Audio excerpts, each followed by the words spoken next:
Olá pessoal, neste vídeo vou falar sobre avaliação de confusão de amostras. Este é um assunto que interessa bastante quando a gente está fazendo classificação supervisionada e muitas vezes temos dificuldade em separar certas classes no nosso resultado da classificação, no mapa temático. Então aqui eu vou dar uma ideia de como você pode identificar as amostras que estão causando esse tipo de confusão e separar essas classes quando isso é possível, ok? Vamos lá. Eu tenho aqui no QGIS, já deixei preparado, uma imagem, tá? Uma imagem da região do Paranapanema, já com uma composição colorida, é uma imagem Landsat 8, e eu estou trabalhando nessa imagem com as bandas de 2 a 7, tá? Por quê? Porque são as bandas que o plugin SCP Doc Panel reconhece, o plugin Semi-Automatic Classification reconhece como as bandas do Landsat 8. Então, já configurei previamente no meu Band 7 essa lista de bandas de B2 a B7 e também disse aqui, especifiquei para o plugin que estou trabalhando com as bandas do Landsat 8 de 2 a 7 para que ele identifique os comprimentos de onda dessas bandas, certo? Então, lembrando que as bandas 2, 3 e 4 são do visível, das cores azul, verde e vermelho, banda 5 do infravermelho próximo e as bandas 6 e 7 do infravermelho de ondas curtas ou infravermelho médio, dependendo do autor, usa uma nomenclatura ou outra. Ok, então aqui já estou com uma composição colorida. Nesse esquema de bandas, eu especifiquei a composição 543, que correspondem às bandas 6, 5 e 4, certo? Então, a gente tem aqui essas bandas. Estou com uma camada de treinamento também previamente criada, com algumas amostras. Então, eu defini aqui três amostras para água, para vegetação, para solo exposto, para área agrícola e para área urbana, certo? E eu vou mostrar para vocês como que a gente dá uma olhada nessas amostras para avaliar as questões específicas associadas à confusão, certo? Uma das formas de se fazer isso é olhar para os gráficos de assinatura espectral que a gente consegue gerar aqui com o plugin SCP. Então, após as amostras terem sido coletadas, tá, a gente pode selecionar, por exemplo, aqui vou selecionar minhas 3 amostras de água, tá, e vou pedir para que ele adicione ao gráfico de assinatura espectral. Aqui ele já mostrou, eu já tinha feito antes, ele já mostrou outras amostras inclusive, mas as 3 primeiras, ó, aqui tem dividido pelas classes, pelo MCID, que define as macroclasses, né? Então aqui, ó, macroclasse água, MCID número 1. Então, a gente pode visualizar aqui, MCID número 1, são essas 3 primeiras linhas, certo? Se a gente quiser, a gente pode modificar a cor aqui para ficar um pouquinho mais fácil de discriminar, tá? Então, eu vou colocar em cores bem distintas, só por questão de facilidade aqui. Então, olha só o que acontece. A gente visualiza, posso aqui pedir para ele ajustar o plot, né? Mas a gente visualiza que o comportamento espectral dessas amostras é muito semelhante, como era de se esperar, certo? São 3 amostras de água, né? Então, aqui, ó, eu tenho uma amostra aqui e outras 2 amostras aqui, mas elas estão no mesmo reservatório aqui do Rio Paranapanema, né? Então, a gente consegue ver pelo gráfico que são amostras bastante semelhantes, tá? Talvez essa amostra aqui seja um pouquinho mais, né? A primeira amostra se diferencia um pouco mais das 2 outras amostras, tá? Mesmo porque o que acontece? Essa primeira amostra aqui, vamos ver se a gente consegue dar um zoom nessa amostra, ó. É essa amostra, certo? Vamos tentar dar um zoom só nessa.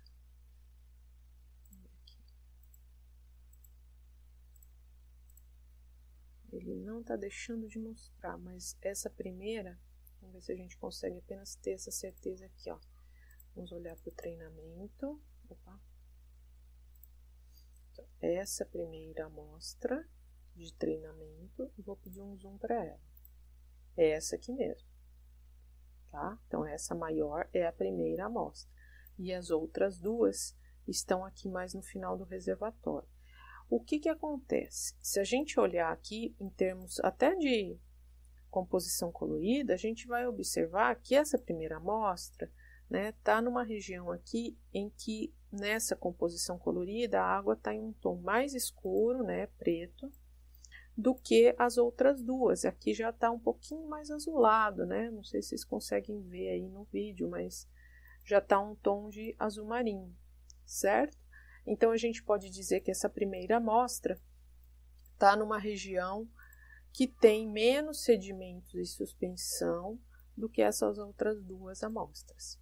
E a gente verifica, então, ó, a primeira amostra é a de cor amarela. Ela está com uma resposta espectral um pouco mais baixa do que as outras duas, justamente por causa disso. Ela tem menos sedimento, a reflectância tende a ser menor, tá? Do que as outras duas.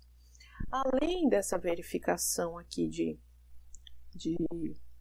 comportamento espectral, né? As linhas pontilhadas aqui, só ressaltando que as linhas pontilhadas correspondem às bandas, tá? Então, banda 2 é a primeira linha, banda 3, banda 4, banda 5, que é do infravermelho próximo, está nessa linha, banda 6 e banda 7. Isso para o Landsat 8, né?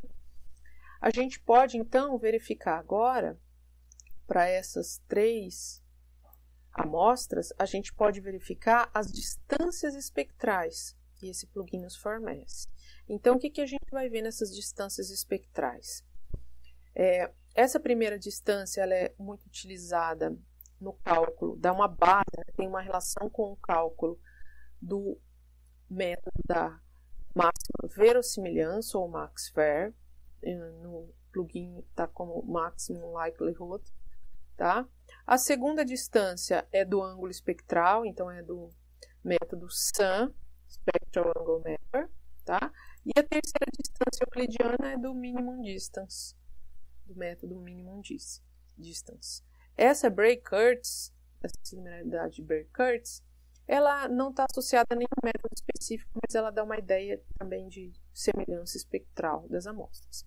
O que acontece? Quando ele mostra em vermelho, significa que são amostras bem semelhantes entre si, considerando a respectiva métrica aqui de distância, e que isso pode ser um caso em que vai haver dificuldade para separar essas classes, tá? Então, se tem alguma distância em vermelho, significa que o respectivo método pode gerar confusão, né? Pode ter dificuldade para discriminar, para separar essas classes. Então, a gente vai ver aqui que nos 3 casos, né? Aqui, primeiro, nesses primeiros valores, eu estou comparando a amostra 1 com a amostra 2, né? Então, aqui, observe o MC e D é o mesmo, porque é tudo água, né? Mas aqui são as classes amostrais, ó.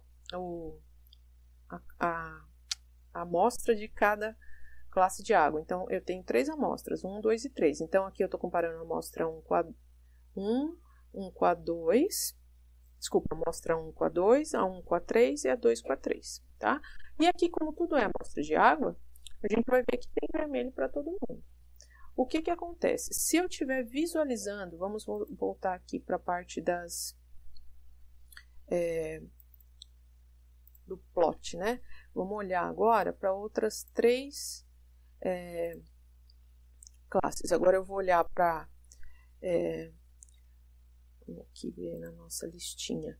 Vegetação é o MCID2, então vou comparar vegetação com agricultura, então é 2 e 4, e solo exposto com área urbana, que é 3 e 5, tá?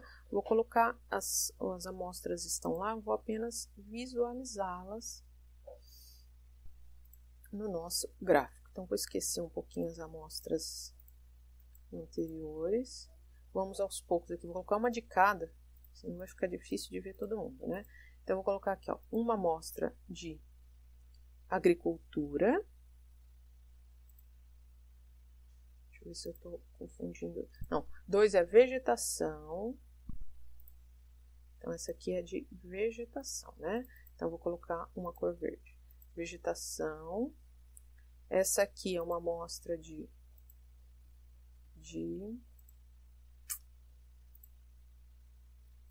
solo exposto.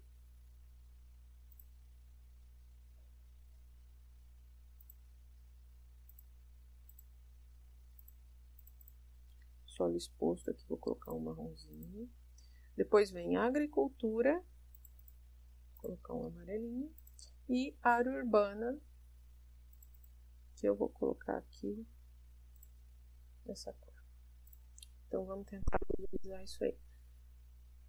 Marcando. Aí. Então, lá. O que acontece aqui?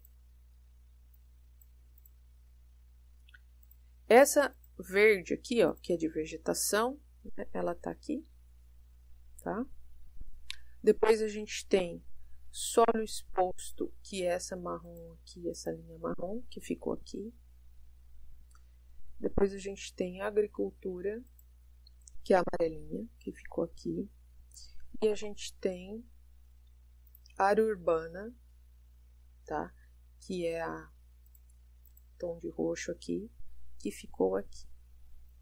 O que a gente percebe? Se a gente olhar aqui os valores mínimos e máximos de cada uma, ó, por exemplo, aqui o de área urbana, tá? Que é a última, ele é bem amplo, né? Se a gente colocar os valores mínimos e máximos, olha aqui, ó, ele é bem abrangente o mínimo e máximo aqui nas bandas, tá? Isso vai nos mostrar o quê? Que a gente tem provavelmente uma confusão grande dessa classe em relação às demais, tá? Até vamos pensar em área urbana. A área urbana é uma classe que sempre gera alguma dificuldade se pensarmos, né, em limite de área urbana, porque a área urbana é um misto de vegetação, de solo exposto, né? Às vezes de uma vegetação mais esparsa ou mais rasteira, como os gramados, tá? Então, é uma área essencialmente heterogênea, por isso que ela tem essa similaridade, né? Primeiro que os mínimos e máximos são bem grandes, e o que acaba causando uma confusão grande, tá? Então, a área urbana é isso. Se a gente comparar aqui o solo exposto, né? A gente começa a ter uma semelhança aqui nas classes do visível, né? O infravermelho próximo ainda tem uma confusão, mas essas duas bandas aqui, ó, a B6 e a B7, discriminam bem solo exposto, tá? De vegetação e agricultura que ficaram aqui embaixo. Então, isso nos mostra que eu vou ter uma certa facilidade para discriminar solo exposto de vegetação e agricultura, tá? Então, aqui, vamos tirar agora o solo exposto, tá? Se a gente olha agora só para as duas aqui, a vegetação e a agricultura, nesse caso aqui a gente está separando até que bem. No visível fica bem próximo, mas nas demais bandas aqui ele está separando razoavelmente bem. Vamos agora fazer uma avaliação das distâncias e não só dos gráficos, tá? Então, vamos lá. Então, olha aqui, ó. Aqui, então, a primeira amostra, né, a amostra 4 com a amostra 7, que é vegetação com solo exposto, não deu confusão amostral, não tem nenhuma métrica em vermelho. Aqui, vegetação com área agrícola, já houve, embora lá ainda tivesse ficado separado, mas aqui mostra que em termos de ângulo espectral a gente pode ter uma confusão. E essa similaridade aqui, que, né, é uma métrica mais abrangente, não é de nenhum classificador específico, ela também mostrou alguma confusão aqui. Vegetação e área urbana não, ok. Vegetação Aliás, aqui é solo exposto e área agrícola também não deu confusão. Aqui, solo exposto com a área urbana também deu confusão, como já era esperado, tá? E a agricultura com área urbana também, nesse caso, não deu tanta confusão, não mostrou nenhuma métrica vermelha, tá? E outra, tá? Então, a gente pode sempre recorrer a essas análises, né, tanto gráficas quanto numéricas, dessas métricas de distância, para tentar, às vezes, identificar as amostras que estão dando mais confusão e, porventura, verificar se é melhor removê-las ou se é melhor unir as classes dessas amostras que não podem ser separadas e, de repente, fundir numa classe só. Então, a gente tem que tomar algumas decisões, né, quando a gente não consegue separar certas classes de forma alguma. Tá? Outra forma de avaliar essas questões de confusão amostral, aqui neste plugin mesmo, tá, dizem respeito à parte do scatterplot, tá? Então, o que acontece? A gente pode, vou voltar aqui, ó, na minha lista de amostras, né? Vamos pegar aqui uma amostra de água com uma amostra de solo exposto, tá? Então, vou pegar essa aqui e, aliás, solo exposto com área urbana. Melhor. E vou pedir aqui para visualizar o scatterplot, o gráfico de dispersão, tá? Ele demora um pouquinho para gerar, tá? Aqui ele já manteve outras amostras, deixa eu apagar essas aqui. Esse aqui já era um gráfico anterior que eu tinha gerado só entre as amostras de água, tá? Eu vou remover essas linhas aqui e manter só essas duas amostras aqui, que foram a amostra 3 e a amostra 5, né? Só lembrando que a amostra 3 é de solo exposto e a 5 é de área urbana. Então, solo exposto, novamente vou colocar aqui um marronzinho, e a área urbana vou colocar aqui um tom de lilás. E aí, o que acontece? A gente pode verificar banda a banda como está a dispersão, tá, dessas classes, para ver se há uma separabilidade ou não, né? Identificar alguma informação ali.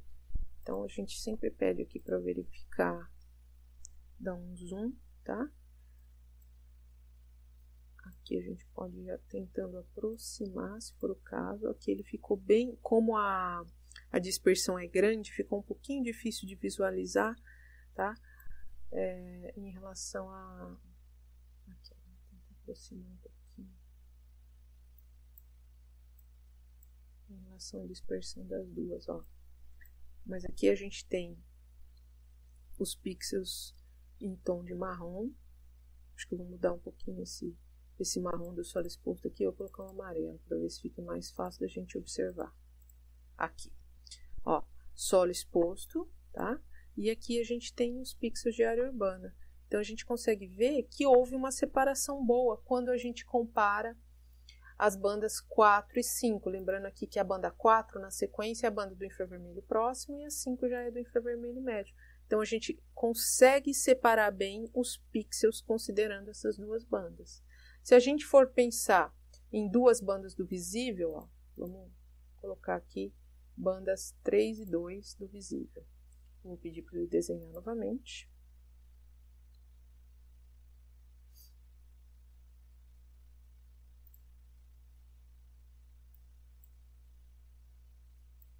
Aqui já não há uma distância tão grande, observaram?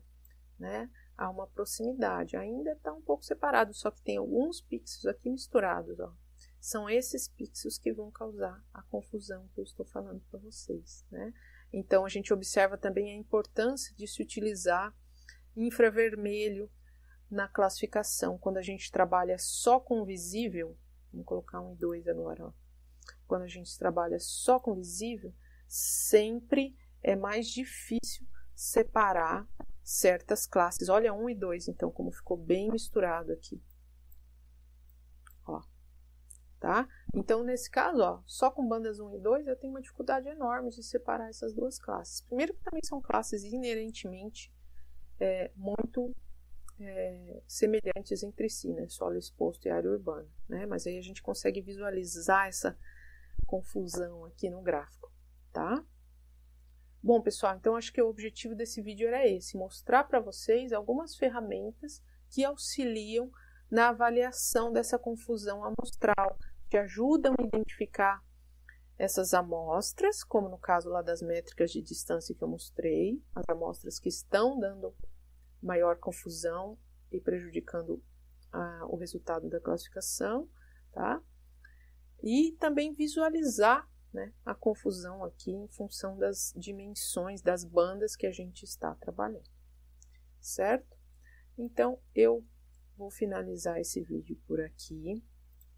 Eu espero que ele seja muito útil para vocês, tá? E eu desejo a todos bons estudos. Até mais!